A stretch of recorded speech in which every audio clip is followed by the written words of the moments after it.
ಎಲ್ಲರಿಗೂ ನಮಸ್ಕಾರ. ವೈದಿಕ ಪರಂಪರೆಯ ಮುಖಾಮುಖಿಯಲ್ಲಿ ಆಕೃತಿ ಪಡೆದ ಶರಣ ಪ್ರತಿಪಾದಿತ ಲಿಂಗಾಯತ ವೀರಶೈವ ಧರ್ಮ ಹೋಲಿಕೆ ವ್ಯತ್ಯಾಸ ವಿಡಿಯೋ ಉಪನ್ಯಾಸ ಸರಣಿ 8. ಇದು ಒಂದು ರೀತಿಯಲ್ಲಿ 7ನೇ ವಿಡಿಯೋದ ಉಪನ್ಯಾಸದ ಒಂದು ಚರ್ಚೆಯ ಮುಂದುವರಿಕೆ ಅಂತಲೂ ಹೇಳ್ಬೋದು. ಈಗಿನ ವಿಷಯ ಪ್ರತೀಕ ಪ್ರತಿಮೆ ಪೂಜೆ ಕುರಿತು ಹಿಂದೂ ಧರ್ಮತತ್ವ ಮತ್ತು ಶರಣ ಧರ್ಮತತ್ವಗಳ ನಡುವೆ ಇರತಕ್ಕಂಥ ಒಂದು ಹೋಲಿಕೆ ವ್ಯತ್ಯಾಸ. ಪ್ರತೀಕ ಎಂದರೆ ಈಶ್ವರನ ಬದಲು ಅವನ ಸ್ಥಾನದಲ್ಲಿಟ್ಟು ಪೂಜಿಸುವ ಇತರ ವಸ್ತುಗಳು. ಪ್ರತೀಕದ ಮೂಲಕ ಭಗವಂತನನ್ನು ಪೂಜಿಸುವುದು ಎಂದರೆ ರಾಮಾನುಜಾಚಾರ್ಯರ ಶ್ರೀಭಾಷ್ಯದ ಪ್ರಕಾರ ಯಾವುದು ಬ್ರಹ್ಮವಲ್ಲವೋ ಅದನ್ನು ಬ್ರಹ್ಮನೆಂದು ಭಾವಿಸಿ ಧ್ಯಾನಿಸುವುದು. ಮನಸ್ಸನ್ನು ಬ್ರಹ್ಮವೆಂದು ಧ್ಯಾನ ಮಾಡು, ಇದು ಆಂತರ್ಯದಲ್ಲಿರುವುದು. ಆಕಾಶವನ್ನು ಬ್ರಹ್ಮವೆಂದು ಧ್ಯಾನಿಸು, ಇದು ಅಧಿದೇವತೆಗೆ ಸಂಬಂಧಪಟ್ಟಿದ್ದು ಎಂಬುದು ಶಂಕರಾಚಾರ್ಯರ ಮಾತು. ಮನಸ್ಸು ಆಂತರಿಕ ಪ್ರತೀಕ, ಆಕಾಶ ಬಾಹ್ಯ ಪ್ರತೀಕ. ಇವೆರಡನ್ನು ಈಶ್ವರನ ದೃಷ್ಟಿಯಿಂದ ಉಪಾಸನ ಮಾಡಬೇಕು ಅಂತೇಳಿ ಸ್ವಾಮಿ ವಿವೇಕಾನಂದರ ಕೃತಿ ಶ್ರೇಣಿ ಸಂಪುಟ 1 ಪುಟ 212ರಲ್ಲಿ ಬರೀತಾರೆ. ಅದನ್ನೇ ಅದೇ ಕೃತಿಯಲ್ಲಿ ಬರೆದಂಥ ಇನ್ನು ಮುಂದುವರೆದ ಭಾಗ, ಪರಬ್ರಹ್ಮನೆಂಬ ಪರಮತಾತ್ವಿಕ ಭಾವನೆಯನ್ನು ಪ್ರತೀಕೋಪಾಸನೆಯ ಮೂಲಕ ಪ್ರತೀಕದ ಮಟ್ಟಕ್ಕೆ ಕೆಳಗಿಳಿಸಿ ಕೊನೆಗೆ ಪ್ರತೀಕವೇ ಹಲವು ವೇಳೆ ಉಪಾಸಕನ ಅಂತರಾತ್ಮದಂತೆ ಆಗುವ ಸಂಭವವೂ ಕೂಡ ಉಂಟು. ಇದರಿಂದ ಉಪಾಸಕ ಸಂಪೂರ್ಣ ತಪ್ಪುದಾರಿಯನ್ನು ಹಿಡಿಯುವನು. ಏಕೆಂದರೆ ಯಾವ ಪ್ರತೀಕವೂ ಉಪಾಸಕನ ಅಂತರಾತ್ಮವಾಗಲಿಕ್ಕೆ ಸಾಧ್ಯವಿಲ್ಲ. ಆದರೆ ಉಪಾಸನೆಗೆ ಬ್ರಹ್ಮನೇ ವಿಷಯವಾಗಿದ್ದು ಪ್ರತೀಕವೆಂಬುದು ಅದನ್ನು ಸೂಚಿಸುವ ಒಂದು ಸಂಕೇತವಾಗಿದ್ದರೆ ಎಂದರೆ ಪ್ರತೀಕದ ಮೂಲಕ ಸರ್ವವ್ಯಾಪಿಯಾದ ಬ್ರಹ್ಮನನ್ನು ಉಪಾಸನೆ ಮಾಡುತ್ತಿದ್ದರೆ, ಪ್ರತೀಕವನ್ನು ಸರ್ವಕಾರಣ ಮೂಲವಾದ ಬ್ರಹ್ಮವೆಂದು ಭಾವಿಸಿದರೆ ಇಂಥ ಉಪಾಸನೆಯಿಂದ ಶ್ರೇಯಸ್ಸಾಗುವುದು ಅಂತ ಅವರು ಬರೀತಾರೆ. ಅಂತರಂಗದ ಮನಸ್ಸೇ ಬ್ರಹ್ಮನ ಅಮೂರ್ತ ಕುರುಹು, ಆಕಾಶವು ಬ್ರಹ್ಮನ ಬಾಹ್ಯ ಕುರುಹು ಎಂಬ ತತ್ವ ಶಂಕರಾಚಾರ್ಯರಲ್ಲಿದೆ. ಶರಣರಲ್ಲಿ ಇಷ್ಟಲಿಂಗವು ಬಾಹ್ಯ ಕುರುಹು ನಿಜ. ಆದರೆ ಶರಣರು ಈ ಬಾಹ್ಯ ಕುರುಹುವಿಗಿಂತ ಅಂತರಂಗದ ಜೀವ ಪ್ರಾಣಕ್ಕೆ ಹೆಚ್ಚಿನ ಮಹತ್ವವನ್ನು ನೀಡುವರು. ಹಿಂದೂ ಧರ್ಮತತ್ವಗಳಲ್ಲಿ ವೇದಾಂತ ದರ್ಶನದಲ್ಲಿರುವ ಜೀವಾತ್ಮ ಪರಮಾತ್ಮ ಅಭಿನ್ನ ಎಂಬ ಅದ್ವೈತ ಕಲ್ಪನೆ, ಅಂದರೆ ಸೋಹಂ ಎನ್ನುವಂಥ ಕಲ್ಪನೆ ಶರಣರಲ್ಲಿಯೂ ಇರುವುದರಿಂದ ಇವರು ಭಕ್ತನ ಕಾಯ ಪ್ರಾಣ ಲಿಂಗ ಈ ಎಲ್ಲವನ್ನು ಅಭಿನ್ನವಾಗಿ ಕಾಣುವರು. ಆದ್ದರಿಂದ ವೈದಿಕ ವಿರೋಧಿ ನಿಲುವನ್ನು ತಾತ್ವಿಕ ನೆಲೆಯಲ್ಲಿ ಶರಣರು ಕೈಬಿಟ್ಟಿದ್ದಾರೆಂಬುದು ಬಹಳ ಸ್ಪಷ್ಟವೇ ಇದೆ. ಶರಣರ ವೈದಿಕ ಪರಂಪರಾ ವಿರೋಧಿ ದೃಷ್ಟಿಯಿಂದ ಶರಣರ ಶಿವ ಪರಬ್ರಹ್ಮ ಮತ್ತು ಶಿವಜೀವ ಅಭಿನ್ನ ಎಂಬ ನಿಲುವು ಹೊರಗುಳಿಯುತ್ತದೆ. ಈ ಮುಂದಿನ ಚರ್ಚೆಯಲ್ಲಿ ಅದರ ಒಂದು ಉದಾಹರಣೆಗಳನ್ನು ನಾವು ನೋಡ್ತಾ ಹೋಗ್ಬೋದು. ಶರಣರು ಶಿವನ ಅಂದರೆ ಜೀವಾತ್ಮ ಪರಮಾತ್ಮ ಈ ಉಭಯಗಳ ಸಂಯೋಗ ದರ್ಶನದ ಸಾಧನವಾಗಿ ಲಿಂಗ ಪೂಜೆಯನ್ನು ಪ್ರತಿಪಾದಿಸಿದರು. ಆದರೆ ಮಡಿವಾಳ ಮಾಚಯ್ಯ ಮತ್ತು ಅಂಬಿಗರ ಚೌಡಯ್ಯ ಈ ಇಬ್ಬರೂ ಕೂಡ ಸ್ಥಾವರ ಲಿಂಗ ಪೂಜೆಯನ್ನು ಬಹಳ ಕಠೋರವಾಗಿ ನಿರಾಕರಿಸ್ತಾರೆ. ಉದಾಹರಣೆ ಭಾಳ ಎಲ್ಲರಿಗೂ ಗೊತ್ತಿರತಕ್ಕಂಥ ಅಂಬಿಗರ ಚೌಡಯ್ಯನ ವಚನ, ಕಟ್ಟಿದ ಲಿಂಗವ ಬಿಟ್ಟು ಬೆಟ್ಟದ ಲಿಂಗಕ್ಕೆ ಹೋಗಿ ಪಟ್ಟಿಯಡಿಯಾಗಿ ಬೀಳುವ ಲೊಟ್ಟೆ ಮೂಳರ ಕಂಡಡೆ ಎಡಪಾದ ರಕ್ಷೆಯ ತೆಗೆದುಕೊಂಡು ಹೊಡೆಯೆಂದ ಅಂಬಿಗರ ಚೌಡಯ್ಯ ಅಂತ. ಇದ್ರ ಜೊತೆಗೆ ನಾವು ಮಡಿವಾಳ ಮಾಚಯ್ಯನ ಒಂದು ವಚನವನ್ನು ಕೂಡ ಗಮನಿಸಬಹುದು. ಶುದ್ಧ ಶೈವರ ಹಾಂಗೆ ನಂದಿ ವೀರಭದ್ರ ಹಾವಿಗೆ ಗದ್ದುಗೆ ಕಂಥೆ ಕಮಂಡಲು ಲಿಂಗಗಳೆಂದು ಎದುರಿಟ್ಟು ಪೂಜಿಸುವ ಮನೆಯ ಪಾಕ ಮಧ್ಯ ಮಾಂಸ ಕಾಣ ಕಲಿದೇವರ ದೇವ ಅಂತೇಳಿ ಮಡಿವಾಳ ಮಾಚಯ್ಯನ 473ನೇ ವಚನ ಹೇಳ್ತದೆ. ಬಹುಶಃ ಇವತ್ತಿನ ಲಿಂಗಾಯತ ವೀರಶೈವ ಧರ್ಮದಲ್ಲಿ ಇರುವಂಥ ಜನಸಾಮಾನ್ಯರಲ್ಲಿರುವಂಥ ಆಚರಣೆಗಳೆಲ್ಲ ಇವೇ ಆಚರಣೆಗಳೇ. ಇಷ್ಟ ಪ್ರಾಣ ಭಾವ ಎಂಬ ತ್ರಿಲಿಂಗ ಕಲ್ಪನೆಯನ್ನು ಹುಟ್ಟುಹಾಕಿದ ಶರಣರು ಇಷ್ಟ ಮತ್ತು ಪ್ರಾಣಲಿಂಗ ತತ್ವಗಳನ್ನು ಮುನ್ನೆಲೆಗೆ ತೆಗೆದುಕೊಂಡ್ಬಂದು ಅಂಗ ಮತ್ತು ಲಿಂಗ ಅಭಿನ್ನ ಎಂಬ ತತ್ವವನ್ನು ವಿಶೇಷ ಒತ್ತಿನಿಂದ ಪ್ರತಿಪಾದಿಸಿದರು. ಜಗತ್ತೂ ಸಹ ಲಿಂಗ ಸ್ವರೂಪದ್ದು ಎಂಬ ವಾದವನ್ನು ಮುಂದಿಟ್ಟರು. ಲಿಂಗತ್ರಯಗಳು ಏಕಲಿಂಗ ತತ್ವ ಪ್ರತಿಪಾದನೆ. ಬಸವಣ್ಣನ 1062ನೇ ವಚನದಲ್ಲಿ ಲಿಂಗತ್ರಯಗಳಲ್ಲಿ ಭೇದವಿಲ್ಲವೆಂಬ ಸಂದೇಶ ಇದೆ. ಇಷ್ಟ ಪ್ರಾಣ ಭಾವ ಈ ಲಿಂಗತ್ರಯಗಳನ್ನು ಭಿನ್ನವಾದವು ಭೇದವುಳ್ಳವು ಎಂದು ವಾದಿಸುವ ಮಿಟ್ಟಿಯ ಭಂಡರ ಮಾತ ಕೇಳಲಾಗದು. ಈ ಭಾವವನ್ನು ಹಾದರ ಮಾಡುವ ಸತಿಯರಿಗೆ ಹೋಲಿಸಿ ಅಂಗದೊಳಗೊಬ್ಬ ಗಂಡ ಮನೆಯೊಳಗೊಬ್ಬ ಗಂಡ ಹಿತ್ತಿಲೊಳಗೊಬ್ಬ ಗಂಡ ಎಂಬ ಸತಿಯರ ಲೋಕದ ಮಾನವರು ಮೆಟ್ಟಿ ಮೂಗ ಕೊಯ್ಯದೆ ಮಾನವರೇಯ್ಯ ಎಂದು ಪ್ರಶ್ನಿಸುತ್ತಾರೆ ಬಸವಣ್ಣ. ಮುಂದುವರಿದು ಲಿಂಗತ್ರಯವೆಂದು ತೋರಿದವರಾರು ಎಂದು ಪ್ರಶ್ನಿಸುವ ಮೂಲಕ ತ್ರಿಲಿಂಗ ಭೇದ ಕಲ್ಪನೆಯನ್ನು ನಿರಾಕರಿಸಿ ಲಿಂಗಮೇಕಂ ಪರಂನಾಸ್ತಿ ಎಂದು ಸದ್ಗುರು ಸ್ವಾಮಿ ಅರುಹಿದನಾಗಿ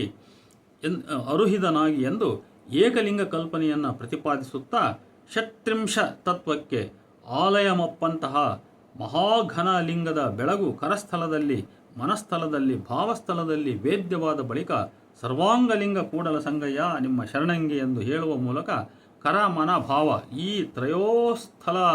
ಈ ತ್ರಯೋಸ್ಥಲಗಳೆಲ್ಲದರಲ್ಲಿರುವ ಲಿಂಗ ಒಂದೇ ಎಂಬ ಏಕಲಿಂಗ ತತ್ವವನ್ನು ಬಸವಣ್ಣ ಇಲ್ಲಿ ಪ್ರತಿಪಾದಿಸಿದ್ದಾರೆ. ಇನ್ನು ಆತ್ಮಲಿಂಗ ತತ್ವವನ್ನು ಅವರು ಒಪ್ಪೋದಿಲ್ಲ ಅನ್ನುವಂಥ ಒಂದು ವಚನ ಇದೆ. ಆ ವಚನದ ಬಗ್ಗೆ ನನಗೆ ಅದು ಬಹುಶಃ ಪ್ರಕ್ಷಿಪ್ತ ಇರಬೇಕನ್ನೋ ಅನ್ನುವಂಥ ಅನುಮಾನ. ಆ ವಚನದ ಸಂಖ್ಯೆ 1037ನೇ ವಚನ.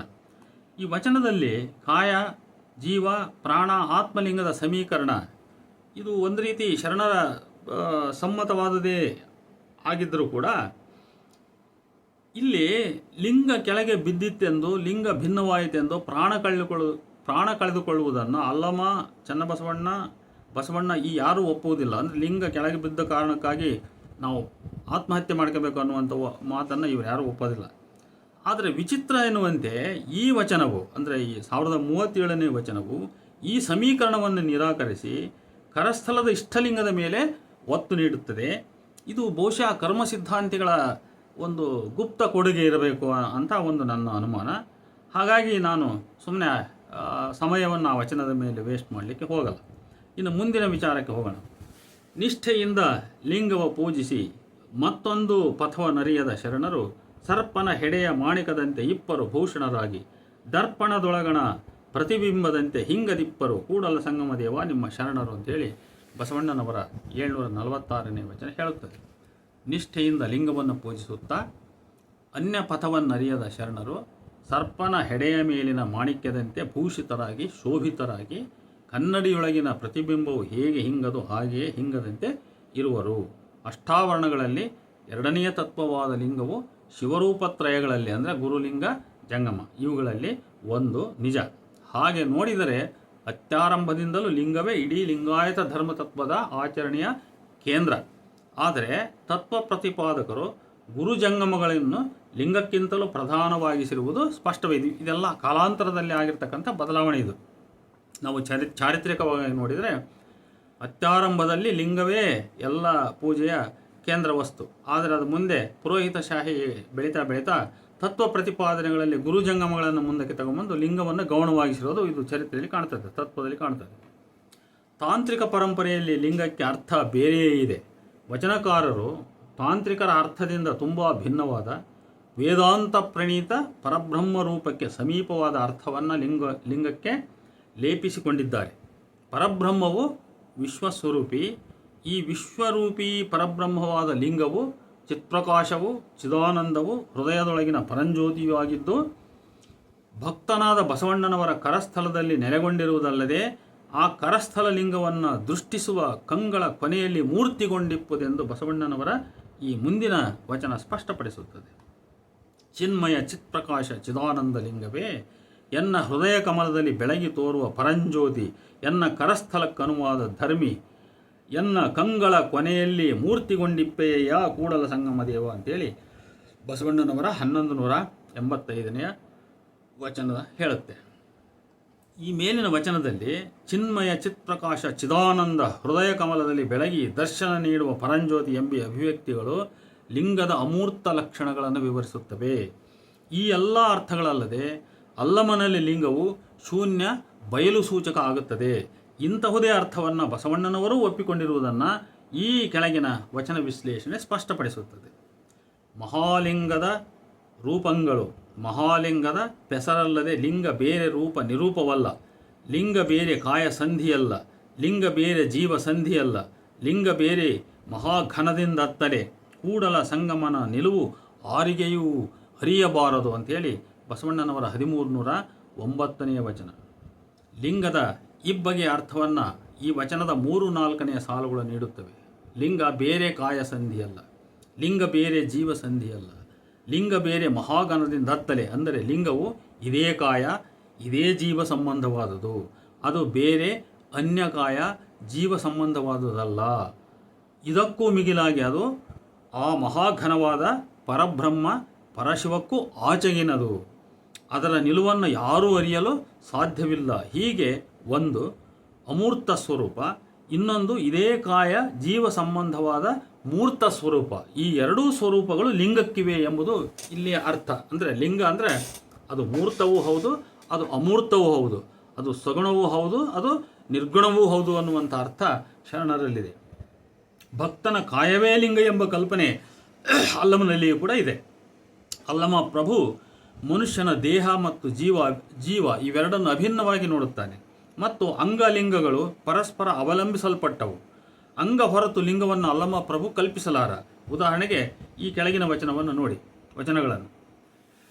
ಅಂಗದೊಳಗೆ ಲಿಂಗ, ಲಿಂಗದೊಳಗೆ ಅಂಗ, ಅಂಗವಿಲ್ಲದೆ ಬೇರೆ ಸಂಗವಿಲ್ಲ ಕಾಣಿರೆ. ಅದೆಂತೆಂದಡೆ ಲಿಂಗಸ್ಥಲಂ ಶಿವ ಸಾಕ್ಷಾತ್ ಜೀವಾತ್ಮಾಂಗಸ್ಥಲಂ ಭವೇತ್, ಲಿಂಗಾಂಗಸ್ಥಲಯೋರೈಕ್ಯಂ ಶಿವಜೀವೈಕ್ಯಮೇವ ಹಿ ಎಂದುದಾಗಿ ಅಂತ ಹೇಳಿಬಿಟ್ಟು ಅಲ್ಲಮ ಪ್ರಭುವಿನ 711ನೇ ವಚನ ಹೇಳುತ್ತದೆ. ಅಂಗ ಕಾಯವೇ ಲಿಂಗ ಎಂಬುದರ ಕುರಿತು ಇನ್ನಷ್ಟು ನಾವು ವಚನ ಉದಾಹರಣೆಗಳನ್ನು ನೋಡಬಹುದು. ಅಂಗದ ಕಳೆಯಲೊಂದು ಲಿಂಗವ ಕಂಡೆ, ಇದು ಅಲ್ಲಮ ಪ್ರಭುವಿನ ವಚನ. ಇದು ಅಂಗದ ಕಳೆಯಲೊಂದು ಲಿಂಗವ ಕಂಡೆ, ಲಿಂಗದ ಕಳೆಯಲೊಂದು ಅಂಗವ ಕಂಡೆ, ಅಂಗಲಿಂಗದ ಸಂದಣಿಯ ನರಸಿ ಕಂಡೆ ನೋಡಿರೆ, ಇಲ್ಲಿಯೇ ಇದ್ದಾನೆ ಶಿವನು ಬಲ್ಲಡೆ ಇರಿಸಿಕೊಳ್ಳಿರೆ ಅಂತ ಹೇಳಿ ಅಲ್ಲಮ ಪ್ರಭುವಿನ 183ನೇ ವಚನ ಹೇಳುತ್ತೆ. ದೇಹವೇ ಪಿಂಡಿಗೆ, ಜೀವವೇ ಲಿಂಗ ಗುಹೇಶ್ವರ ಅಂತ ಅಲ್ಲಮ ಪ್ರಭುವಿನ 184ನೇ ವಚನದ ಒಂದು ಸಾಲಿದೆ. ಈ ಅಂಗಲಿಂಗ ಸಂಬಂಧವನ್ನು ಇನ್ನೂ ಹೆಚ್ಚು ಸ್ಫುಟಗೊಳಿಸ್ತಕ್ಕಂಥ ವಚನಗಳು ಹೀಗಿವೆ. ಲಿಂಗವೇ ಅಂಗ, ಅಂಗವೇ ಲಿಂಗವೆಂದರಿದ ಬಳಿಕ ಅಲ್ಲಿಯೇ ಅದೇ, ಲಿಂಗವೇ ಪ್ರಾಣ, ಪ್ರಾಣವೇ ಲಿಂಗವೆಂದರಿದ ಬಳಿಕ ಅಲ್ಲಿಯೇ ಅದೇ, ಉಂಟೆಂದು ತೋರಲಿಲ್ಲ ಇಲ್ಲವೆಂದು ಅರಸಲಿಲ್ಲ ಕೂಡಲ ಸಂಗಮ ದೇವ, ಲಿಂಗ ನಿರಂತರವಲ್ಲಿಯೇ ಅಂತ ಹೇಳ್ಬಿಟ್ಟು ಬಸವಣ್ಣನವರ 1339ನೇ ವಚನ ಹೇಳುತ್ತೆ. ಈ ಮೇಲಿನ ವಚನವು ಅಂಗ ಮತ್ತು ಲಿಂಗ, ಪ್ರಾಣ ಮತ್ತು ಲಿಂಗ ಇವುಗಳ ಪರಸ್ಪರ ಸಂಬಂಧವನ್ನು ತಿಳಿಸಿಕೊಡುತ್ತದೆ. ಅಂಗ ಮತ್ತು ಪ್ರಾಣಗಳೇ ಲಿಂಗವೆಂದಾದ ಮೇಲೆ ಅವು ಇವೆ ಎಂದು ತೋರುವ ದರ್ಶನ ನೀಡುವ ಅವಶ್ಯಕತೆ ಇಲ್ಲ. ಅವು ಇಲ್ಲವಲ್ಲ ಎಂದು ಅರಸುವ ಪ್ರಮೇಯವೂ ಇಲ್ಲ. ಏಕೆಂದರೆ ವ್ಯಕ್ತಿಯೊಂದಿಗೆ ಅವನ ಕಾಯ ಮತ್ತು ಅದಕ್ಕಂಟಿದ ಪ್ರಾಣ ಯಾವತ್ತೂ ಇದ್ದೇ ಇರುತ್ತವೆಯಾದ್ದರಿಂದ ವ್ಯಕ್ತಿಯೊಂದಿಗೆ ಲಿಂಗ ಯಾವತ್ತೂ ನಿರಂತರ ಇದ್ದ ಹಾಗೆಯೇ ಅದು. ಅದಕ್ಕಾಗಿಯೇ ಬಸವಣ್ಣನವರ ಕೊನೆಯ ಮಾತು ಲಿಂಗ ನಿರಂತರವಲ್ಲಿಯೇ ಅಂತ ಹೇಳ್ತಾರೆ. ನಿರ್ಣಯ ಏನಂತ ಹೇಳಿದರೆ ಪ್ರಾಣವುಳ್ಳ ಅಂಗವೇ ಲಿಂಗ ಅಂತ ಅರ್ಥ. ಇಲ್ಲಿ ಪ್ರಾಣವುಳ್ಳ ಅಂಗವೇ ಲಿಂಗ ಅಂತ. ಇನ್ನು ಜಗತ್ತು ಮತ್ತು ಲಿಂಗದ ಸಂಬಂಧವನ್ನು ನೋಡಬಹುದು. ಜಗತ್ತು ಲಿಂಗಕ್ಕಿಂತ ಹಿರಿದಲ್ಲ, ಜಗತ್ತು ಲಿಂಗಕ್ಕಿಂತ ಹಿರಿದಲ್ಲ. ಲಿಂಗ ಗಂಭೀರದೊಳಗೆ ಜಗ ಹುಟ್ಟಿದಡೇನು, ಲಿಂಗ ಗಂಭೀರದೊಳಗೆ ಜಗ ಹುಟ್ಟಿದಡೇನು, ಆ ಲಿಂಗದಿಂದ ಘನವೇ ಶಿವಲಿಂಗದೊಳಗೆ ಜಗ, ಜಗದೊಳಗೆ ಶಿವಲಿಂಗ, ಲೋಕಾದಿ ಲೋಕಗಳಿಗೆ ನೀನು ಭಕ್ತಿಯ ಕಂದೆರೆದು ತೋರಿದೆ, ಕೂಡಲ ಸಂಗಮ ದೇವರಲ್ಲಿ ಚನ್ನಬಸವಣ್ಣ ನಿನ್ನ ಶ್ರೀಪಾದಕ್ಕೆ ನಮೋ ನಮೋ ಎನ್ನುತ್ತಿದ್ದೆನು ಅಂತ ಹೇಳಿ ಬಸವಣ್ಣನ 1328ನೇ ವಚನ ಹೇಳುತ್ತೆ. ಈ ಮೇಲಿನ ವಚನ ಜಗತ್ತು ಮತ್ತು ಲಿಂಗದ ಸಂಬಂಧವನ್ನು ಹೇಳುತ್ತದೆ. ಈ ಸಂದರ್ಭದಲ್ಲಿ ಲಿಂಗವು ದೃಗ್ಗೋಚರವಾದ ಕಲ್ಲಿನಾಕಾರದ ಲಿಂಗವಲ್ಲ, ಅದು ಬ್ರಹ್ಮಾಂಡ ಸ್ವರೂಪಿಯೂ ಅಮೂರ್ತವೂ ಜಗತ್ಕಾರಣವೂ ಆದ ಆ ಚೈತನ್ಯ, ಅದು ಲಿಂಗ. ಇಲ್ಲಿ ಈ ಲಿಂಗದೊಳಗೆ ಈ ಜಗತ್ತು ಹುಟ್ಟಿದೆ. ಆದರೆ ಈ ಜಗತ್ತು ಲಿಂಗಕ್ಕೂ ಮಿಗಿಲಾದುದಲ್ಲ. ಶಿವಲಿಂಗದೊಳಗೆ ಜಗತ್ತಿದೆ, ಜಗತ್ತಿನೊಳಗೆ ಶಿವಲಿಂಗವಿದೆ. ಈ ಲಿಂಗವೇ ಲೋಕಾದಿ ಲೋಕಗಳಿಗೆ ಭಕ್ತಿಯ ಕಣ್ಣು ತೆರೆದು ತೋರಿದವನು, ಕಂದೆರೆದು ಅಂದರೆ ಕಣ್ಣು ತೆರೆದು ತೋರಿದವನು ಎಂದು ಹೇಳುತ್ತಲೇ ಚನ್ನಬಸವಣ್ಣನವರನ್ನು ಬಸವಣ್ಣ ಇಲ್ಲಿ ಸ್ಮರಿಸಿದ್ದಾರೆ. ಲಿಂಗಾಯತ ವೀರಶೈವ ಧರ್ಮದ ಕೇಂದ್ರ ತತ್ವವೇ ಲಿಂಗ. ಲಿಂಗವೇ ಪ್ರಮುಖವಾಗಿ ಅದು ಶಿವರೂಪ. ಅದು ಇಂತಹ ಲಿಂಗವಿಲ್ಲದೆ ಧರ್ಮವಿಲ್ಲ. ಈ ಲಿಂಗ ಅದೆಷ್ಟು ಲಿಂಗಾಯತನಿಗೆ ಅವಶ್ಯ ಎಂದು ಆಗ್ರಹಿಸುವ ಅನೇಕ ವಚನಗಳನ್ನು ಶರಣರು ರಚಿಸಿದ್ದಾರೆ. ಆದ್ದರಿಂದ ಬಸವಣ್ಣನ ಅಂಥ ವಚನವನ್ನು ನೋಡಬಹುದು. ಅಣ್ಣ ತಮ್ಮ ಹೆತ್ತಯ್ಯ ಗೋತ್ರವಾದಡೇನು, ಲಿಂಗ ಸಾಹಿತ್ಯರಲ್ಲದವರ ಎನ್ನವರೆನ್ನೆನಯ್ಯ, ನಂಟು ಭಕ್ತಿ ನಾಯಕ ನರಕ ಕೂಡಲ ಸಂಗಮ ದೇವ ಅಂತೇಳಿ ಬಸವಣ್ಣನ 711ನೇ ವಚನ ಹೇಳುತ್ತೆ. ನೋಡಿ, ಇಲ್ಲಿ ನಾವು ಸ್ವಲ್ಪ ಸೂಕ್ಷ್ಮವಾಗಿ ಗಮನಿಸಬೇಕು. ಲಿಂಗಾಯತ ಧರ್ಮ ವಿಸ್ತರಿಸಿಕೊಳ್ಳತಕ್ಕಂಥ ಒಂದು ಕಾಲ ಇದು, ಆರಂಭಿಕ ಕಾಲಘಟ್ಟ. ಒಂದೇ ಕುಟುಂಬದ ಅಂದರೆ ಒಂದು 4-6 ಜನ ಅಣ್ಣತಮ್ಮಗಳು ಇದ್ದಾಗ ಕೆಲವರು ಲಿಂಗಾಯತರಾಗಿರೋದು, ಇನ್ನು ಕೆಲವರು ಆಗದೇ ಇರತಕ್ಕಂಥದ್ದು.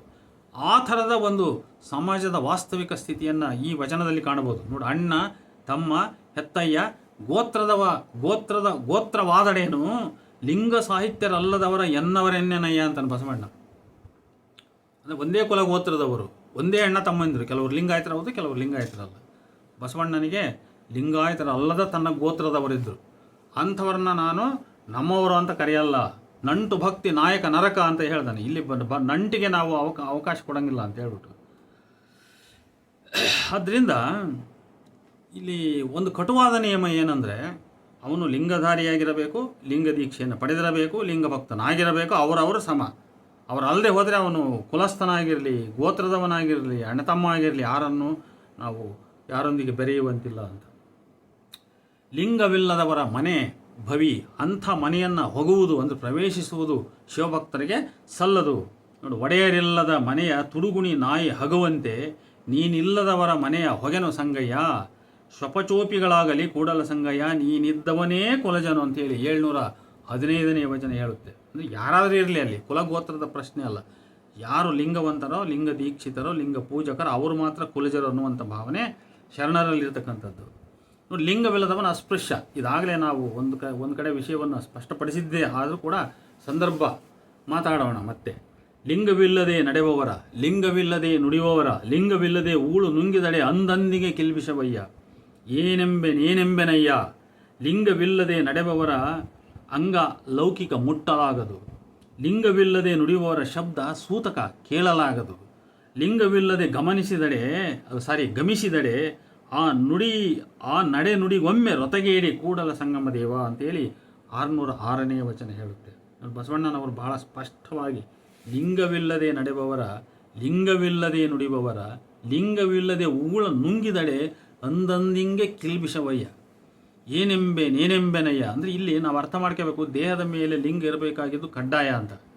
ಏನೆಂಬೆನಯ್ಯ, ಲಿಂಗವಿಲ್ಲದೆ ನಡೆಯುವವರ ಅಂಗ ಲೌಕಿಕ ಅಂತ, ಅದು ಪ್ರಾಪಂಚಿಕವಾದದ್ದು. ಅಂದರೆ ಭಕ್ತನ ಗುಣ ಎಂಥದಂದರೆ ಅದು ಲೌಕಿಕ ಅಲ್ಲ. ಲಿಂಗಧಾರಿಯಾದವನ ದೇಹ, ಲಿಂಗಧಾರಿಯಾದವನ ಪ್ರಾಣ ಅದು ಪಾವನವಾದ್ದು, ಅದು ಪುನೀತವಾದ್ದು, ಅದು ಮುಕ್ತವಾದ್ದು ಅಂತ. ಹಾಗಾಗಿ ಇಂಥದ್ದು ಯಾರು ಲಿಂಗವಿಲ್ಲದೆ ನಡೀತಾರೆ ಅವರು ಅಂಗ ಲೌಕಿಕ, ಮುಟ್ಟಲಾಗದು, ಅದು ಅವರ ಅಸ್ಪೃಶ್ಯ. ಅವರು ಲಿಂಗವಿಲ್ಲದೆ ನುಡಿಯುವವರ ಶಬ್ದ ಸೂತಕ, ಆ ಶಬ್ದಗಳನ್ನು ಕೇಳಬಾರದು.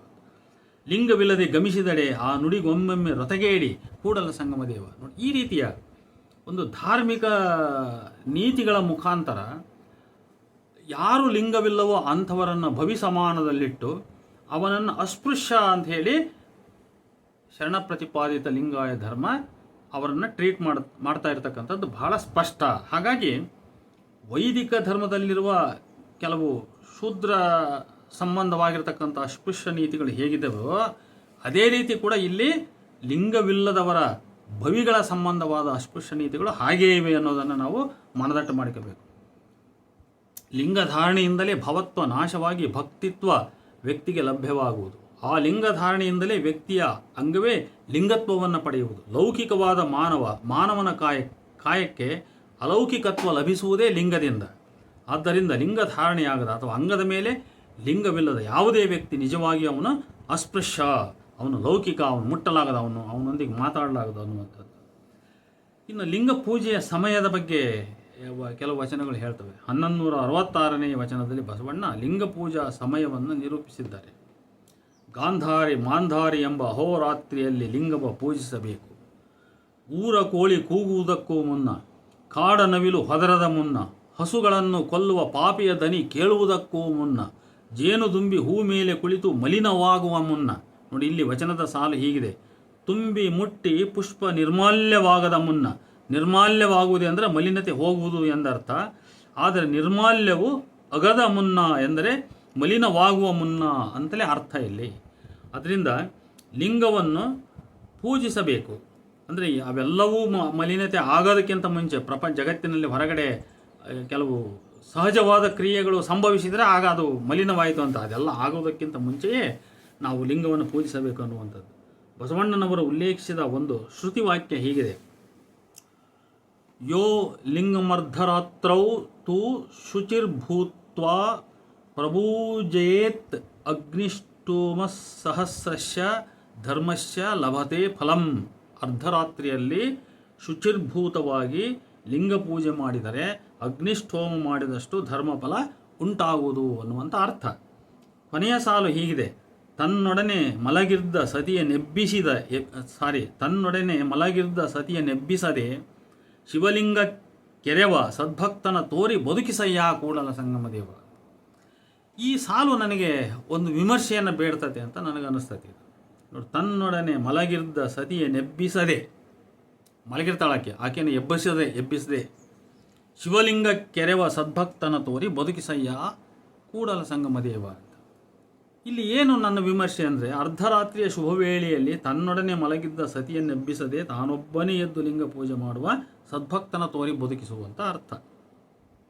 ಸತಿಪತಿಗಳೊಂದಾದ ಭಕ್ತಿ ಹಿತವಪ್ಪುದು ಕೂಡಲ ಸಂಗಮ ದೇವನಿಗೆ ಎಂಬ ಮಾತಿನ ಅರ್ಥವೇನಿಲ್ಲಿ? ಸತಿಯೇಕೆ ಪತಿಯೊಂದಿಗೆ ಲಿಂಗ ಪೂಜೆ ಮಾಡಬಾರದು? ಸತಿಯೂ ಲಿಂಗ ಪೂಜಕಳೆಂದ ಮೇಲೆ ಅವಳು ಪೂಜೆಯಲ್ಲಿ ಏಕೆ ಈ ಹೊತ್ತಿನಲ್ಲಿ ಭಾಗವಹಿಸಬಾರದು? ಇಲ್ಲಿ ಬಸವಣ್ಣನವರು ಮಹಿಳೆಯ ಧಾರ್ಮಿಕ ಸ್ವಾತಂತ್ರ್ಯವನ್ನು ಪ್ರತಿಪಾದಿಸಿದರೆ ಅಂತಾಯಿತು, ಅಥವಾ ಏನು ಈ ಸೀಮಿತ ಕಾಲಕ್ಕೆ ಮಾತ್ರ ಅಂತ ಅರ್ಥವೋ ಅಂತ, ಇದು ನನ್ನ ಪ್ರಶ್ನೆ. ಇನ್ನು ಇಷ್ಟಲಿಂಗ ಪೂಜೆ ಶಿವಧ್ಯಾನದಿಂದ ಉಂಟಾಗುವ ವ್ಯಕ್ತಿಗತ ಪ್ರಯೋಜನಗಳ ಬಗ್ಗೆ ನಾವು ಮಾತಾಡಬಹುದು. ಪೂಜೆ ಧ್ಯಾನಕ್ಕೆ ಅದರದ್ದೇ ಆದ ಉದ್ದೇಶಗಳು, ನಿರೀಕ್ಷೆಗಳು ಇರುತ್ತವೆ. ಭಕ್ತರು ದೇವರನ್ನು ಮೊರೆ ಇಡುವುದು, ಬಲಿ ಕಾಣಿಕೆ ಅರ್ಪಣೆಗಳಿಂದ ದೇವರನ್ನು ಸಂಪ್ರೀತಗೊಳಿಸುವುದು, ಶಾಂತಗೊಳಿಸುವುದು, ಯಾವುದಾದರೂ ಲೌಕಿಕ ಉದ್ದೇಶ ಪ್ರಯೋಜನಗಳಿಗಾಗಿ. ಶರಣ ಪ್ರತಿಪಾದಿತ ಲಿಂಗಾಯತ ವೀರಶೈವ ಧರ್ಮದಲ್ಲಿ ಈ ಥರದ ಉದ್ದೇಶ, ಪ್ರಯೋಜನ, ನಿರೀಕ್ಷೆ, ಭರವಸೆಗಳ ಪೂಜೆಗೆ ಜಾಗವಿಲ್ಲ.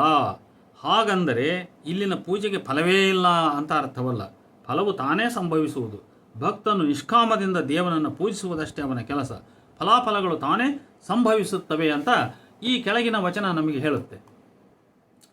ಸುಪ್ರಭಾತ ಸಮಯದಲ್ಲಿ ಅರ್ತಿಯಲ್ಲಿ ಲಿಂಗವ ನೆನೆದಡೆ ತಪ್ಪವು ಅಪಮೃತ್ಯು ಕಾಲಕರ್ಮಗಳಯ್ಯ. ದೇವ ಪೂಜೆಯ ಮಾಟ ದುರಿತ ಬಂಧನ ದೋಟ ಶಂಭು ನಿಮ್ಮಯ ನೋಟ ಹಿಂಗದ ಕಣ್ಬೇಟ ಸದಾ ಸನ್ನಿಹಿತನಾಗಿ ಶರಣೆಂಬುದು ನಂಬುವುದು ಜಂಗಮಾರ್ಚನೆಯ ಮಾಟ ಕೂಡಲ ಸಂಗನ ಕೂಟ ಅಂತ ಹೇಳ್ಬಿಟ್ಟು ಬಸವಣ್ಣನ 177ನೇ ವಚನ ಹೇಳುತ್ತೆ.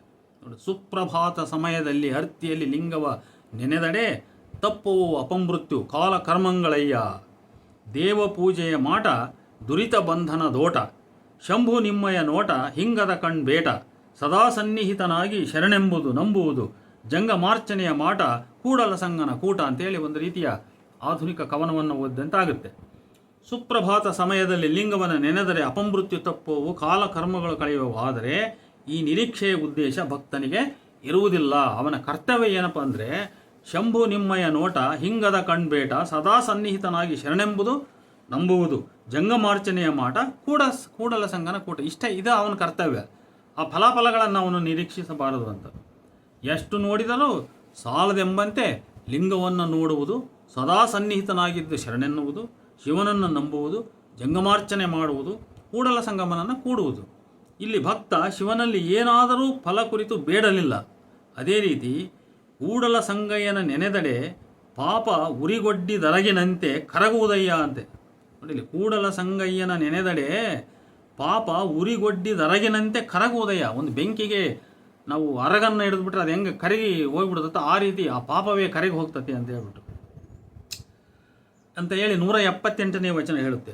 ಕೂಡಲ ಸಂಗಮ ದೇವರ ಮನಮುಟ್ಟಿ ಪೂಜಿಸಿ ಕರ್ಮ ಹರಿಯದೊಡ ಪೂಜೆಯದೇಕೋ ಅಂತ ಹೇಳ್ಬಿಟ್ಟು 801ನೇ ವಚನ ಹೇಳ್ತದೆ. ಈ ಕೊನೆಯ ಸಾಲು ಮಾತ್ರ ಪೂಜೆಯಿಂದ ಕರ್ಮ ಹರಿಯಬೇಕೆಂಬ ನಿರೀಕ್ಷೆಯನ್ನು ವ್ಯಕ್ತಪಡಿಸುತ್ತದೆ.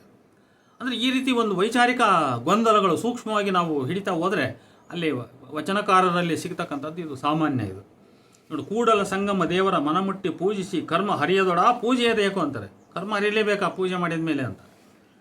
ಶರಣರ ತತ್ವದಲ್ಲಿ ಇಷ್ಟಲಿಂಗವೇ ಭಕ್ತನ ಅಂತರಂಗದಲ್ಲಿಯೂ ಬಾಹ್ಯ ಬ್ರಹ್ಮಾಂಡದಲ್ಲಿಯೂ ನೆಲೆಸಿರುವ ಶಿವದ ಪರಮಾತ್ಮದ ಕುರುಹು. ಆ ಕುರುಹಿನ ಮೂಲಕವೇ ಭಕ್ತನು ಶಿವಜೀವೈಕ್ಯಾನುಸಂಧಾನ ಕ್ರಿಯೆಯನ್ನು ಪೂಜೆಯ ಉಪಾಸನೆಯ ಮೂಲಕ ಅನುಭವಿಸುವನು. ಮೇಲಿನ ವಿವೇಕಾನಂದರ ಮಾತುಗಳು ಸಂಪೂರ್ಣ ಶರಣತತ್ವದ ಇಷ್ಟಲಿಂಗಕ್ಕೆ ಅನ್ವಯವಾಗುತ್ತವೆ. ಇಷ್ಟಲಿಂಗವೇ ಅಂತರಾತ್ಮ ಎಂದು ಬಗೆದು ಶರಣರ ಕಾಲಕ್ಕೆ ಲಿಂಗ ನಷ್ಟವಾದರೆ ಆತ್ಮಾಹುತಿ ಮಾಡಿಕೊಳ್ಳುತ್ತಿದ್ದ ಭಕ್ತರನ್ನು ಅಲ್ಲಮನಂಥ ಶರಣರು, ಇನ್ನು ಬೇರೆ ಬಸವಣ್ಣನಂಥವರು ಕೂಡ ಎಚ್ಚರಿಸಿದ್ದಾರೆ. ಶರಣರ ಹೊಸ ತತ್ವ ಏನೆಂದರೆ, ಅದು ಭಕ್ತನ ಅಂಗ ಮತ್ತು ಲಿಂಗ, ನಿರಾಕಾರ ಲಿಂಗ ಮತ್ತು ಸಾಕಾರವಾದ ಈ ವಿಶ್ವ, ಈ ಎರಡನ್ನು ಅಭಿನ್ನವಾಗಿ ಗ್ರಹಿಸಿ ಇನ್ನೂ ಎತ್ತರಕ್ಕೆ ಹೋಗಿ ಆ ಶಿವಚೇತನವನ್ನು ಶೂನ್ಯ ಬಯಲು ಎಂದು ನಿರ್ವಚಿಸಿರುವುದು. ಲಿಂಗದ ಶೂನ್ಯ ಬಯಲು ತತ್ವ ಪ್ರತಿಪಾದನೆ ಅಲ್ಲಮ ಪ್ರಭುವಿನಲ್ಲಿ ಹೆಚ್ಚು ಸ್ಪಷ್ಟ. ಅದನ್ನು ನಾವು ನೋಡಬಹುದು. ಅಲ್ಲಮ ಪ್ರಭುವಿನ 153ನೇ ವಚನ ಹೇಳುತ್ತೆ, ಲಿಂಗವು ಒಳಗೋ ಹೊರಗೋ, ಎಡನೋ ಬಲನೋ, ಹಿಂದೋ ಮುಂದೋ, ಸ್ಥೂಲವೋ ಸೂಕ್ಷ್ಮವೋ, ಪ್ರಾಣಲಿಂಗವೋ ಲಿಂಗಪ್ರಾಣವೋ ಎಂದು ಪ್ರಶ್ನಿಸುವ ಮೂಲಕ ಲಿಂಗ ಕುರಿತ ನಿರ್ವಚನದ ಜಟಿಲತೆಯನ್ನು ಸ್ವಲ್ಪ ವ್ಯಂಗ್ಯೋಕ್ತಿಯಿಂದಲೇ ಮುಂದಿಡುತ್ತಾನೆ ಅಲ್ಲಮ ಪ್ರಭು. ಅಂದಿನ ಸಮಕಾಲೀನ ಶರಣರ ಮತ್ತು ಇತರರ ಗ್ರಹಿಕೆಯನ್ನು ಪರೋಕ್ಷ ಲೇವಡಿ ಮಾಡಿದಂತೆ ಈ ಪ್ರಶ್ನೆಗಳಿವೆ. ಲಿಂಗದ ಕುರಿತ ವ್ಯಾಖ್ಯಾನ ನೀಡುವಾಗ ಬಹಳ ಹಗುರದಿಂದ ಮಾತನಾಡಿ ಉಡಾಫೆತನ ತೋರಿದವರನ್ನು ಘಾಸಿಗೊಳಿಸುತ್ತವೆ ಈ ಪ್ರಶ್ನೆಗಳು. ಕಾರಣ, ಲಿಂಗದ ಕಲ್ಪನೆ ಬಹಳ ಸೂಕ್ಷ್ಮವಾದುದು. ಪ್ರಭುವಿನ ದೃಷ್ಟಿಯಲ್ಲಿ ಲಿಂಗವು ಮೂರ್ತ ವಸ್ತುವಾಗಿರುವುದಕ್ಕಿಂತ ಹೆಚ್ಚಾಗಿ ಅಮೂರ್ತ ಸ್ವರೂಪದ್ದು. ಆತನ ಈ ಕೆಳಗಿನ ವಚನವು ಲಿಂಗವನ್ನೇ ಹೀಗೆ ಬಹಳ ಮಾರ್ಮಿಕವಾಗಿ ಅರ್ಥೈಸುತ್ತದೆ. ಅದ್ಭುತವೆಂಬ ಪಿಶಾಚಿ 3 ಲೋಕವನ್ನವಗ್ರಹಿಸಿತ್ತಯ್ಯ. ನೋಡಿ ಮಾತುಗಳು ಹೇಗೆ ಬರ್ತವೆ. ಅದ್ಭುತವೆಂಬ ಪಿಶಾಚಿ 3 ಲೋಕವನ್ನವಗ್ರಹಿಸಿತ್ತಯ್ಯ. ಆ ಅದ್ಭುತದೊಳಗೊಂದು ಗ್ರಹ ನಿರಂತರ ನಲಿದಾಡುತ್ತಿದ್ದಿತಯ್ಯ. ವಜ್ರಯೋಗಿ ಖಗರಂಧ್ರಪುರದಲ್ಲಿ ಗುಹೇಶ್ವರ ಲಿಂಗವು ತಾನೇ ನೋಡ ಅಂತೇಳಿ ಅಲ್ಲಮ ಪ್ರಭುವಿನ 150ನೇ ವಚನವನ್ನು ನೀವು ನೋಡಬಹುದು. ಈ ವಚನದ ಜಟಿಲತೆಯು 3 ಲೋಕವನ್ನವಗ್ರಹಿಸಿದ್ದು ಲಿಂಗವೋ, ಅದರೊಳಗೆ ನಿರಂತರ ನಲಿದಾಡುವ ಗ್ರಹವು ಲಿಂಗವೋ ಎಂಬಲ್ಲಿದೆ. 3 ಲೋಕವನ್ನವಗ್ರಹಿಸಿದ ಅದ್ಭುತವೇ ಶಿವ ಅಥವಾ ಲಿಂಗ, ಅದರೊಳಗಿನ ಗ್ರಹವು ಅಂದರೆ ಆತ್ಮ ಪರಮಾತ್ಮ ಆಗಬಹುದು. ಲಿಂಗವು ಈ ವಿಶ್ವರೂಪಿ, ಅದಕ್ಕೆ ಸೂಕ್ತ ಪರ್ಯಾಯ ಪರಿಕಲ್ಪನೆಯೇ ಬಯಲು. ಈ ಬಯಲು ಲಿಂಗವು ವಿಶ್ವಕ್ಕೂ ಪೂರ್ವದ್ದು, ಅದೇ ಮಹಾಘನವಸ್ತು. ಈ ಬಯಲು ಘನವಸ್ತುವನ್ನು ಅಲ್ಲಮನ ಈ ಕೆಳಗಿನ ವಚನ ಬಹಳ ಚೆನ್ನಾಗಿ ನಿರೂಪಿಸುತ್ತದೆ. ಏನೂ ಇಲ್ಲದ ಬಯಲೊಳಗೊಂದು ಬಗೆಗೊಳಗಾದ ಬಣ್ಣ ತಲೆದೋರಿತ್ತು. ಏನೂ ಇಲ್ಲದ ಬಯಲೊಳಗೊಂದು ಬಗೆಗೊಳಗಾದ ಬಣ್ಣ ತಲೆದೋರಿತ್ತು. ಆ ಬಣ್ಣವು ಆ ಬಯಲ ಶೃಂಗರಿಸಲು ಬಯಲು ಸ್ವರೂಪಗೊಂಡಿತ್ತು. ಅಂತಪ್ಪ ಸ್ವರೂಪಿನ ಬೆಡಗು ತಾನೇ ನಮ್ಮ ಗುಹೇಶ್ವರ ಲಿಂಗದ ಪ್ರಥಮ ಭಿತ್ತಿ ಅಂತ ಹೇಳ್ಬಿಟ್ಟು ಅಲ್ಲಮ ಪ್ರಭುವಿನ 996ನೇ ವಚನ ಹೇಳುತ್ತೆ. ಈ ವಚನವು ಬಯಲು ಮತ್ತು ಬ್ರಹ್ಮಾಂಡಗಳ ಸಂಬಂಧವನ್ನು ನಿರೂಪಿಸುತ್ತದೆ. ಏನೂ ಇಲ್ಲದ ಬಯಲು ಈ ಜಗತ್ತು ಹುಟ್ಟುವ ಮೊದಲು ಇದ್ದದ್ದು. ಇದೇ ಪರಶಿವ ಸ್ವರೂಪ, ಲಿಂಗ ಸ್ವರೂಪ ಅಥವಾ ಈ ಲಿಂಗ ಸ್ವರೂಪದಿಂದ ಬಗೆಗೊಳಗಾದ ಬಣ್ಣ ಬೆಳಗು ಹುಟ್ಟಿಕೊಂಡಿತ್ತು. ಇದೇ ಬ್ರಹ್ಮಾಂಡ. ನೋಡಿ, ಇಲ್ಲಿ ಬಯಲು ಅಮೂರ್ತ, ಬ್ರಹ್ಮಾಂಡವು ಬಗೆ ಬೆಳಗು ಸ್ವರೂಪವುಳ್ಳದ್ದು. ಬಯಲು ಅಮೂರ್ತ, ಅದು ಶಿವ ಸ್ವರೂಪ. ಅದು ಆದರೆ ಬಗೆಗೊಳ್ತಲ್ಲ ಆ ಬ್ರಹ್ಮಾಂಡ, ಅದು ಸ್ವರೂಪವುಳ್ಳದ್ದು. ಇದೇ ಆ ಲಿಂಗ ಬಯಲು ಸ್ವರೂಪಿ ಪರಶಿವನ ಮೊದಲ ಪ್ರಕಟ ರೂಪ. ಅಂದರೆ ಫಸ್ಟ್ ಆ ಅಮೂರ್ತವಾದ ಚೇತನ ಜಗತ್ತಾಗಿ ರೂಪ ತೋರಿತು ಅಂತ, ಅದೇ ಲಿಂಗ ರೂಪ ಅಂತ. ಇದನ್ನೇ ಅಲ್ಲಮ ಪ್ರಭುಗಳು ಈ ವಚನದಲ್ಲಿ ಗುಹೇಶ್ವರ ಲಿಂಗದ ಪ್ರಥಮ ಭಿತ್ತಿ ಅಂದರೆ ಪ್ರಥಮ ತುಣುಕು ಅಂಶ ಎಂದು ಕರೆದಿದ್ದಾರೆ. ಇಲ್ಲಿ ಈ ಮೇಲಿನ ವಿವರಣೆಯಿಂದ ನಮಗಿನ್ನೂ ಸಂಶಯ ಬಗೆಹರಿಯದೇ ಇದ್ದರೆ ಈ ಮುಂದಿನ ವಚನ ಆ ಸಂಶಯವನ್ನು ಬಹಳ ಖಚಿತವಾಗಿ ಬಗೆಹರಿಸುತ್ತದೆ. ಪಂಚವರ್ಣದ ಬಿಂದು ಪ್ರಪಂಚವನ್ನಳಿದುಳಿದಿರಲು ಸಂಚರಿಸುವಡೆ ಆವೆಡೆಯೂ ಇಲ್ಲ.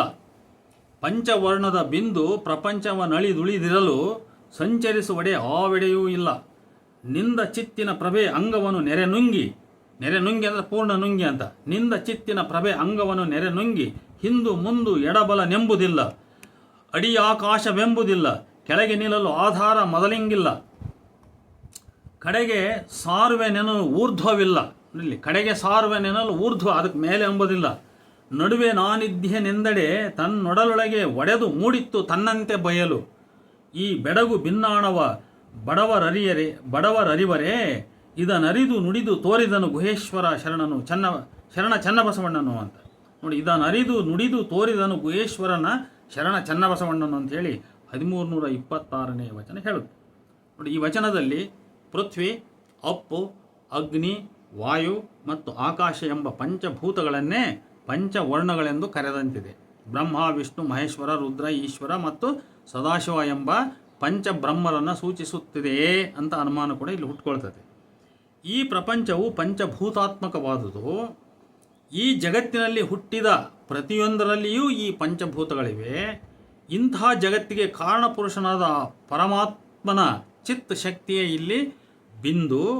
ಈ ಬಿಂದುವು ಇದು ಮಾಯೆ, ವಿಶ್ವದ ಮೂಲ ಕಾರಣವಾದ ಪ್ರಕೃತಿಯು ಇಡೀ ಜಗತ್ತನ್ನೇ ನುಂಗಿ ತಾನು ಮಾತ್ರ ಉಳಿಯಿತು. ಈ ಬಿಂದು ಸಂಚರಿಸುವಾಗ ದಿಕ್ಕು ದೆಸೆಗಳೆಂಬುವೇ ಇಲ್ಲ, ಎಲ್ಲವೂ ಬಯಲು ಶೂನ್ಯ. ಈ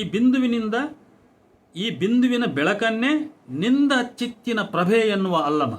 ನೋಡಿ, ಈ ಬಿಂದುವಿನ ಬೆಳಕನ್ನೇ ನಿಂದ ಚಿತ್ತಿನ ಪ್ರಭೆ ಎನ್ನುವ ಅಲ್ಲಮ. ಆ ಚಿತ್ ಪ್ರಭೆಯು ಅಂಗವನ್ನು ಸಂಪೂರ್ಣ ನುಂಗಿತು. ಆಗ ಒಳಗೆಂಬುದಿಲ್ಲ, ಹೊರಗೆಂಬುದಿಲ್ಲ, ಎಡವಿಲ್ಲ, ಬಲವಿಲ್ಲ, ಅಡಿಗೆ ತಳವಿಲ್ಲ, ಮೇಲೆ ಆಕಾಶವೇ ಇಲ್ಲ, ನಿಲ್ಲಲು ಆಧಾರವಿಲ್ಲ, ಹೊರಗೆ ಹೋಗಲು ಊರ್ಧ್ವಮುಖಿ ಬಾಗಿಲಿಲ್ಲ. ನಟ್ಟ ನಡುವೆ ತಾನಿರುವೆ ಎಂದು ಆ ಚಿತ್ ಭಾವಿಸಿದರೆ ಆ ಚಿತ್ ಒಳಗೆಯೇ ಒಡೆದು ಮೂಡಿತ್ತು ಅಂತಹುದೇ ಅಮೂರ್ತ ಬಯಲು. ಇಂತಹ ಬೆಳಗು ಬಿಂದಾಣಗಳನ್ನು ಬಡವರು, ದುರ್ಬಲರು, ಜ್ಞಾನಹೀನರು ಅರಿಯಬಲ್ಲರೇ ಎಂದು ಪ್ರಶ್ನಿಸುವ ಅಲ್ಲಮಪ್ರಭುಗಳು ಶಿವನ ಚಿತ್ ಶಕ್ತಿಯು ಇಡೀ ಜಗತ್ತನ್ನೇ ತನ್ನೊಳಗೆ ಆಪೋಷಿಸಿಕೊಂಡು ಅಮೂರ್ತ ಬಯಲಾಗಿ ನಿಂದ ವಿಸ್ಮಯವನ್ನು ನಿರೂಪಿಸಿರುವರು. ಅಂದರೆ ಇದೊಂದು ರೀತಿಯ ಬೆಳಗಿನ ವಚನ ಅಂತ. ಈ ರೂಪವೇ ಲಿಂಗ ರೂಪ, ಈ ವಿಶ್ವದ ಗೋಚರ ರೂಪ, ಶಕ್ತಿ ಪ್ರಕೃತಿ ಮಾಯೆಯ ರೂಪ. ಇದರೊಳಗಿದ ಇದಕ್ಕೆ ಕಾರಣನಾದ ಪರಶಿವ ರೂಪವೇ ಲಿಂಗ ಶೂನ್ಯ ಬಯಲು. ಪ್ರಭುದೇವರ ಶೂನ್ಯ ಸಂಪಾದನೆಯ ಪರಾಮರ್ಶೆ ಎಂಬ ಕೃತಿಯ ಕರ್ತೃ ಸಂಶಿ ಭೂಸನೂರು ಮಠರು ಪ್ರಭುದೇವರ ಪ್ರಕಾರ ಶೂನ್ಯವೇ ಪರಮ ಪುರುಷಾರ್ಥ, ಪರತತ್ವ, ನಿಷ್ಕಲಲಿಂಗ, ಸರ್ವಶೂನ್ಯವನ್ನೊಳಕೊಂಡ ಸಚ್ಚಿದಾನಂದ ನಿತ್ಯ ಪರಿಪೂರ್ಣವೊಪ್ಪ ನಿಖಲ ಲಿಂಗವು ಶೂನ್ಯ ಎಂದರೆ ಇಲ್ಲ, ಬಯಲು, ನಿಜ, ನಿರಾಳ, ನಿಷ್ಕಲ, ನಿರಾಕಾರ, ನಿರಂಜನ, ಸಹಜ ಎಂಬಿತ್ಯಾದಿ ಅರ್ಥಗಳನ್ನು ಅವರು ನೀಡಿದ್ದಾರೆ. ಅವರ ಕೃತಿಯ ಪುಟ 61-63 ನೋಡಬಹುದು. ಅಲ್ಲಮನ 153ನೇ ವಚನದ ಲಿಂಗವು ಒಳಗೋ ಹೊರಗೋ, ಎಡನೋ ಬಲನೋ, ಹಿಂದೋ ಮುಂದೋ, ಸ್ಥೂಲವೋ ಸೂಕ್ಷ್ಮವೋ, ಪ್ರಾಣಲಿಂಗವೋ ಲಿಂಗ ಪ್ರಾಣವೋ ಈ ಸಾಲುಗಳನ್ನು ಇಲ್ಲಿ ಸ್ಮರಿಸಿಕೊಳ್ಳುವುದು ಉಚಿತ. ಲಿಂಗವು ಮೂಲತಃ ಬಯಲೆಂಬುದನ್ನು ಇನ್ನೊಂದು ವಚನ ಸ್ಪಷ್ಟಪಡಿಸುತ್ತದೆ. ಕಾಣಬಾರದ ಲಿಂಗವು ಕರಸ್ಥಲಕ್ಕೆ ಬಂದಡೆ ಎನಗಿದು ಸೋಜಿಗ ಅಹುದೆನಲೆಮ್ಮೆನು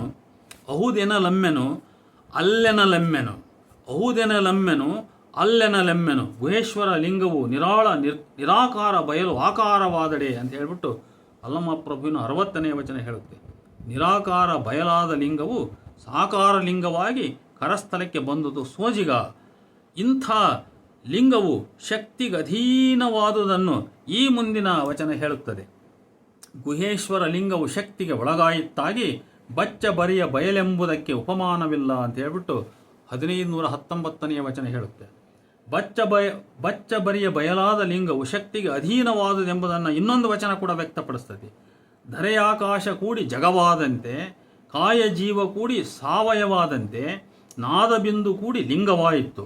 ಅದೆಂತೆಂದರೆ ನಾದಬಿಂದು ಶಕ್ತಿ ರೂಪಾಗಿ ಈ ಉಭಯ ಸಂಪುಟದಿಂದ ಲಿಂಗವಾಗಿ ಅದು ಕಾಯ ಜೀವದಂತೆ ಕೂಡಿ ಏಕವಾದಲ್ಲಿ ಆ ಕಾಯದಿಂದ ಜೀವ ವಿಯೋಗವಾಗಿಹುದೇ ಗುಹೇಶ್ವರ ಅಂತ ಹೇಳ್ಬಿಟ್ಟು 1260ನೇ ವಚನ ಹೇಳುತ್ತೆ. ಅಂದರೆ ಲಿಂಗ ಅರ್ಥಾತ್ ಶಿವನು ಶಕ್ತಿ ಸಂಭೂತನು ಎಂಬ ಅರ್ಥವಿಲ್ಲಿಯದು. ನಾದ, ಬಿಂದು ಮತ್ತು ಕಳೆ ಈ 3 ತ್ರಿಗುಣಗಳನ್ನು ಒಡೆದು ನೋಡುವ ಪ್ರಯತ್ನವನ್ನಿಲ್ಲಿ ಮಾಡದೆ ನಾದ ಮತ್ತು ಬಿಂದು ಎರಡೂ ಕೂಡಿ ಲಿಂಗವಾಯಿತೆಂದು ಪ್ರಭು ಹೇಳುತ್ತಾನೆ.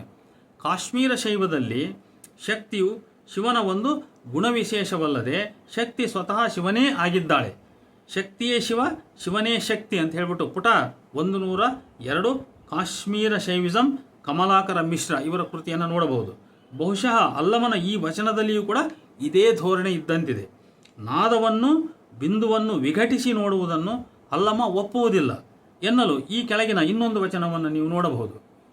ಬಿಂದುವೇ ಪೀಠವಾಗಿ ನಾದವೇ ಲಿಂಗವಾದಡೆ ಅದು ಭಿನ್ನ ಲಿಂಗ ನೋಡ. ಕಳೆ ಎಂಬ ಪೂಜೆ ನಿರ್ಮಾಲ್ಯವಾಗಿ ನಾದಬಿಂದು ಕಳಾತೀತ ನೋಡ ಮಹಾಘನವು. ಅಲ್ಲಿ ಇಲ್ಲಿ ಸಿಲುಕಿದ ಅಚಲವಪ್ಪ ನಿರಾಳವ ಪ್ರಣವ ರೂಪೆಂದು ಹೆಸರಿಡಬಹುದೇ. ನಮ್ಮ ಗುಹೇಶ್ವರನ ನಿಲುವು ನಿಶಬ್ದಂ ಬ್ರಹ್ಮ ಉಚ್ಯತೆ ಎಂಬುದನರಿಯ ಸಿದ್ದರಾಮಯ್ಯ ಅಂತ ಹೇಳ್ಬಿಟ್ಟು 1377ನೇ ವಚನದಲ್ಲಿ ಸಿದ್ದರಾಮನಿಗೆ ಹೇಳಿದ್ದಾನೆ.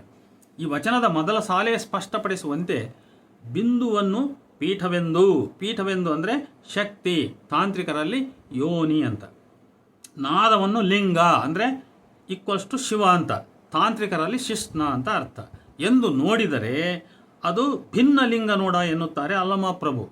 ಯಾವುದು ಭಿನ್ನ ಲಿಂಗ ಎಂದರೆ ಅದು ಸ್ಥಾವರ ಲಿಂಗ, ಪೀಠ ಸಹಿತ ಲಿಂಗ. ಆದರೆ ಅಲ್ಲಮರ ದೃಷ್ಟಿಯಲ್ಲಿ ಆ ಲಿಂಗವಿಲ್ಲ. ಈತನ ಮಹಾಘನ ಲಿಂಗವು ನಾದಬಿಂದು ಕಳಾತೀತವಾದುದು. ಅದು ವಾಗ್ಮನ ಖಗೋಚರ, ಅನಿರ್ವಚನೀಯವಾದುದು. ಉಪನಿಷತ್ತಿನ ಒಂದು ಪ್ರಸಂಗದಲ್ಲಿ ಬ್ರಹ್ಮನ ಸ್ವರೂಪವೆಂದರೆ ಅನಿರ್ವಚನ, ಮೌನ ಎಂಬರ್ಥ ಹೇಗಿದೆಯೋ ಹಾಗೆಯೇ ಅಲ್ಲಮನ ಕಲ್ಪನೆಯ ಲಿಂಗವು ನಿಶಬ್ದಂ ಬ್ರಹ್ಮ ಉಚ್ಯತೆ ಆಗಿದೆ. ನೋಡಿ, ಹೀಗೆ ವೇದಾಂತದ ಪರಂಪರೆಯ ಲಿಂಕ್ ಹೇಗೆ ವಚನಗಳಲ್ಲಿ ಕಾಣ್ಕೊಳ್ತತೆ ಅಂತ ಹೇಳಿದರೆ, ಅದರ ಡೆಪ್ತಿಗೆ ಹೋಗಿ ನಾವು ತತ್ವವನ್ನು ವಿಶ್ಲೇಷಣೆ ಮಾಡ್ತಾ ಹೋದಾಗ, ಯಾವುದೇ ತತ್ವ, ಲಿಂಗ, ಜಂಗಮ, ಹೀಗೆ ತತ್ವಗಳನ್ನು ಅದರ ಡೆಪ್ತಿಗೆ ಹೋಗಿ ವಿಶ್ಲೇಷಣೆ ಮಾಡ್ತಾ ಹೋದಾಗ ಅಲ್ಲಿ ಎಳೆಗಳು ನಮಗೆ ಸಿಗ್ತಾ ಹೋಗ್ತವೆ. ಸ್ಥಾವರಲಿಂಗ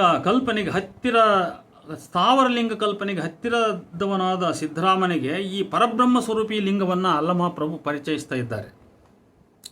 ಅಲ್ಲಮರ ಕಲ್ಪನೆಯ ಲಿಂಗವು ವೇದಾಂತಿಗಳ ಪರಬ್ರಹ್ಮಕ್ಕೆ ಹತ್ತಿರವಾದುದು. ಅಲ್ಲಮಪ್ರಭುವಿನ 1349ನೇ ವಚನ ಬಹಳ ಸ್ಪಷ್ಟಪಡಿಸ್ತದೆ. ಈ ದೀರ್ಘ ವಚನದ ಕೆಲವು ಸಾಲುಗಳು ಇಲ್ಲಿ ಸಾಕು, ಬಹಳ ದೊಡ್ಡ ವಚನ ಅದು.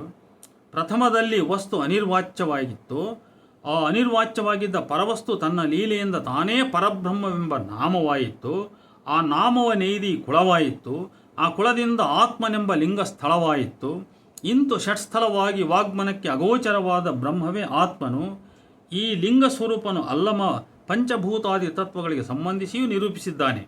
ಅಲ್ಲಮಪ್ರಭುವಿನ 1342ನೇ ವಚನದಲ್ಲಿ ಪೃಥ್ವಿಯ ನತಿಗಳೆದು ಅಪ್ಪುವಿಲ್ಲ, ಅಪ್ಪುವ ನತಿಗಳೆದು ಅಗ್ನಿಯಿಲ್ಲ, ಅಗ್ನಿಯ ನತಿಗಳೆದು ವಾಯುವಿಲ್ಲ, ವಾಯುವ ನತಿಗಳೆದು ಆಕಾಶವಿಲ್ಲ, ಆಕಾಶವ ನತಿಗಳೆದು ನಾದವಿಲ್ಲ, ನಾದವ ನತಿಗಳೆದು ಬಿಂದುವಿಲ್ಲ, ಬಿಂದುವ ನತಿಗಳೆದು ಕಳೆಯಿಲ್ಲ, ಕಳೆಯ ನತಿಗಳೆದು ಆತ್ಮನಿಲ್ಲ, ಆತ್ಮವ ನತಿಗಳೆದು ಗುಹೇಶ್ವರನೆಂಬ ಲಿಂಗವಿಲ್ಲ ಅಂತೇಳಿ ಹೀಗೆ ಅಂತಿಮವಾಗಿ ಅಲ್ಲಮಪ್ರಭುಗಳು ವೇದಾಂತದ ನೆಲೆಯನ್ನು, ಅಂದರೆ ಆತ್ಮ ಈಕ್ವಲ್ಸ್ ಟು ಪರಬ್ರಹ್ಮ ಎಂಬ ನೆಲೆಯನ್ನು ತಲುಪುತ್ತಾರೆ. ಈ ಕಾರಣಕ್ಕಾಗಿಯೇ ವೇದಾಂತ ಮತ್ತು ಸಾಂಖ್ಯ ತತ್ವಗಳ ಹಿನ್ನೆಲೆ ಇಲ್ಲದೆ ವಚನಕಾರರ ಧರ್ಮತತ್ವಗಳನ್ನು ಅರ್ಥ ಮಾಡಿಕೊಳ್ಳುವುದು ಕಷ್ಟ. ಹೀಗಿದ್ದರೂ ವಚನಕಾರರು ತಮ್ಮ ವೈದಿಕ ಪರಂಪರೆಯೊಳಗಿನ ತಾತ್ವಿಕ ನಂಟನ್ನು ಅಲ್ಲಗಳೆಯುವುದು ಸೋಜಿಗೆ ಎನಿಸುತ್ತದೆ. ವೇದ ಪ್ರಮಾಣವಲ್ಲ, ಶಾಸ್ತ್ರ ಪ್ರಮಾಣವಲ್ಲ, ಶಬ್ದ ಪ್ರಮಾಣವಲ್ಲ ಕಾಣಿಭೋ ಲಿಂಗಕ್ಕೆ ಅಂತೇಳಿ ಇದೇ ಅಲ್ಲಮಪ್ರಭುವಿನ 269ನೇ ವಚನ ಹೇಳುತ್ತದೆ. ಇಂಥ ಅಗೋಚರ ಅಪ್ರತಿಮ ನಿರಾಕಾರ ನಿತ್ಯ ನಿರಂಜನ ಪ್ರಕಾಶ ಸ್ವರೂಪ ಲಿಂಗವನ್ನು ಅನುಸಂಧಾನಿಸುವ ಅಥವಾ ದರ್ಶನ ಮಾಡುವ ವಿಶಿಷ್ಟ ಯೌಗಿಕ ಕ್ರಮವನ್ನು ಅಲ್ಲಮಪ್ರಭು ಈ ಮುಂದಿನ ವಚನದಲ್ಲಿ ವಿವರಿಸಿದ್ದಾರೆ. ಸ್ವಸ್ಥ ಪದ್ಮಾಸನದಲ್ಲಿ ಕುಳ್ಳಿರ್ದು ಅತ್ತಿತ್ತ ಚಲಿಸದೋಸರಿಸದೆ ನಿಟ್ಟೆಲುವು ನೆಟ್ಟನೆ ಮಾಡಿ ಅಧೋಗಮನ ವಾಯುವನೂರ್ಧ್ವ ಮುಖವಂ ಮಾಡಿ ಮನಶಕ್ತಿ ಸಂಧಾನಗೊಳಿಸಿ ಚತುಪ್ಪದ ಮಧ್ಯಪೀಠದೊಳಿಪ್ಪ ಜ್ಯೋತ್ಯೋರ್ಮಯಲಿಂಗವಂ ಕಾಣುತ್ತಿರಲಾ ಬೆಳಗು 3 ಲೋಕವನ್ನಾವರಿಸಿ ಕತ್ತಲೆ ಹರಿದು ಬೆಳಗುಳಿದು ಉದಯಾಸ್ತಮಾನವೆಂಬೆರಡರಿಯದಿರ್ದೆ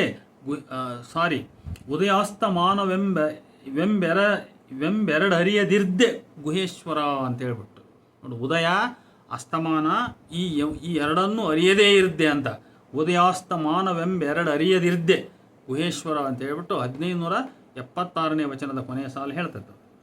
ಮಹಾಬೆಳಗು ಸ್ವರೂಪದ ಲಿಂಗ ದರ್ಶನವಾದ ಭಕ್ತನಿಗೆ ಕೇವಲ ಬೆಳಗಿನ ಅರಿವು ಮಾತ್ರ ಉಳಿದು ಬೆಳಗು ಬೈಗುಗಳ ಭೇದವೇ ದೂರವಾದಂತಹ ಅಪ್ರತಿಮ ಆಧ್ಯಾತ್ಮಿಕ ಅನುಭವವನ್ನು ಈ ವಚನದಲ್ಲಿ ಅಲ್ಲಮಪ್ರಭು ವಿವರಿಸಿದ್ದಾರೆ.